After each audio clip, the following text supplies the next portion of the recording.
এমন জ্বালা পড়ে ধরে দিচ্ছে কেন? এত কষ্ট হচ্ছে কেন বাবা ভুবনেশ্বর? পাগলি, তুই এটা নিয়ে মাইন্ড করেছিস? Shirin, you are my best friend, তুই জানিস না সেটা? You are my best friend on আর্থ।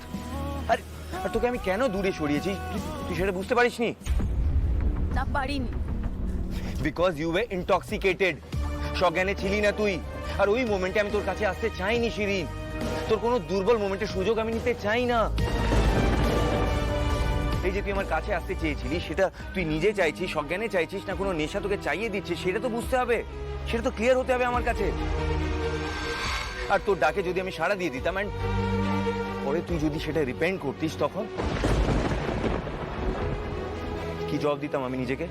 কি বলতাম? আর সেদিন তোর কাছে আসতে গেলে তো আই নিড ইউর কনসেন্ট। আর মানুষ কনসেন্ট সজ্ঞানে দেয়, ইনটক্সিকেটেড অবস্থায় নয়। ইনটক্সিকেটেড অবস্থায় বলা কথাগুলোর কোনো ভ্যালু থাকে না, সেটাকে কনসেন্ট বলে না শিরিন।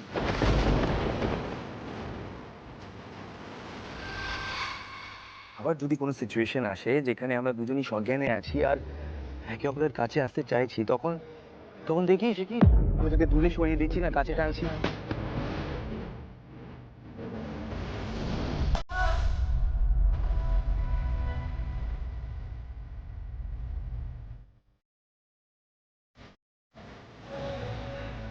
বাহ দাদুলাটে, বাহ! এই না হলে সত্যিকারের পুরুষ মানুষের মতো কথা। তীরপিণ্ডেটার প্রতি রেসপেক্ট আজ বেড়ে গেল। শুধু যদি একটু মানুষ হতো, তবে আমার আর কোনো চিন্তাই থাকতো না এই ভুবনেশ্বর। একটু যদি মানুষ চিনত, বুদ্ধি শুদ্ধিগুলা যদি একটু কাজ করতো, তাহলে আমার মনের বোঝাখান একটু কমতো। I love you, Ryan.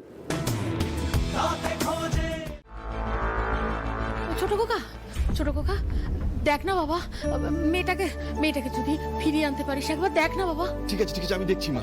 কেউ কোথাও যাবে না ওই মেয়েকে খুঁজতে। আর শোনো ছোট মা, তোমার আদরের নাত বউয়ের জন্য অত চিন্তা করার কোনো দরকার নেই। যাবে কোথায়? ঘুরে ফিরে এখানেই আসবে। এই শহরে একা মেয়েকে কে থাকতে দেবে? ডিন স্যার, ওই ডিনের কথায় তো নাচতে নাচতে কলকাতায় চলে এসছে। এখন দেখি কোথায় মাথা গোজার ঠাঁই পায়।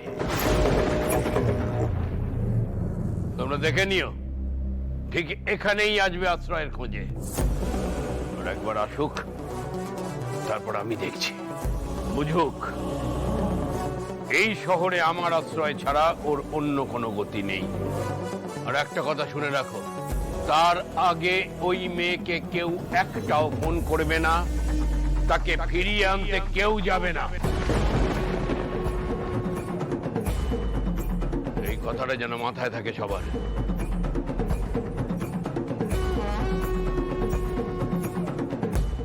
পেট ভরে খেয়েছো তোমা? লজ্জা করবে না, এটাকে তোমার নিজের বাড়ি বলেই মনে করো। আর তোমার যা যা লাগবে বিনা সংকোচে আমাকে বলবে, কেমন? আর কি বা লাগবে আমার? আপনারা আমার লেগে যা করছেন, আমি যে কতটা কৃতজ্ঞ আপনাদের লেগে, আমি বলে বোঝাইতে পারবো। আমি তো ভেবেছিলাম আমার হয়তো লেখাপড়াটাই বন্ধ হয়ে গেল। আমি টাউনেও গিয়েছিলাম, টাউনের ইউনিভার্সিটিতে আমাকে অ্যাডমিশন লিখছিল নাই। আর সেখানে যখন আপনি আমাকে আবার ডেকে পাঠাইলেন, আমি যখন আবার আমার স্বপ্নের ইউনিভার্সিটি ব্রাইট মাইন্ডস ইউনিভার্সিটিতে ফিরে আসতে পারলাম, ইয়ারলাস না করে পড়াশোনাটা কন্টিনিউ করতে পারছি, সেসব তো শুধুমাত্র আপনার লেগে স্যার। আপনি যে আমাকে আরেকটা চান্স দিলেন, আরেকটা সুযোগ দিলেন নিজের স্বপ্নকে পূরণ করবার, নিজের পায়ে দাঁড়াবার, আর এত আদর যত্ন করে নিজেদের বাড়িতে থাকতে দিচ্ছেন, এই ঋণ আমি কখনো শোধ করতে পারবো না স্যার। শোধ করার চেষ্টাও করো না তুমি। তুমি শুধু মন দিয়ে লেখাপড়াটা করে যাও, নিজের লক্ষ্যের দিকে এগিয়ে যাও, আমাদের ব্রাইট মাইন্ডস এর নাম উজ্জ্বল করো। আমি শুধু কৃতি ছাত্রছাত্রীদের অ্যালামনি বোর্ডে তোমার নাম দেখতে চাই। এইটুকু করো, তাহলেই হবে। দেখো, এই ব্রাইট মাইন্ডস আমার সন্তান সম। অনেক ইমোশন জড়িয়ে আছে এই ইউনিভার্সিটির সঙ্গে। আজ যেভাবে তুমি আমাদের ইউনিভার্সিটির মুখ রক্ষা করলে, তাতে আমি তোমার ওপর আরো বেশি ভরসা করতে শুরু করে দিয়েছি পারুল। তুমি এগিয়ে যাও, তার জন্য যা যা সাপোর্ট লাগবে সব দেব। কারোর ওপর ভরসা করতে হবে না তোমায়। আর পারুল, তোমাকে এত বাদো বাদো হয়ে থাকতে হবে না। তুমি মনে করো না যে তুমি একটা নতুন ঠাম্মির কাছেই আছো, বুঝেছো?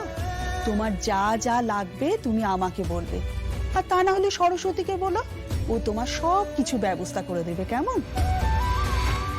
যা, সারাদিন অনেক ধকল গেছে, আর এই বুড়ো বুড়ির সঙ্গে বসে বসে বক বক বক বক করতে হবে না। নিজের ঘরে গিয়ে রেস্ট নাও, যা।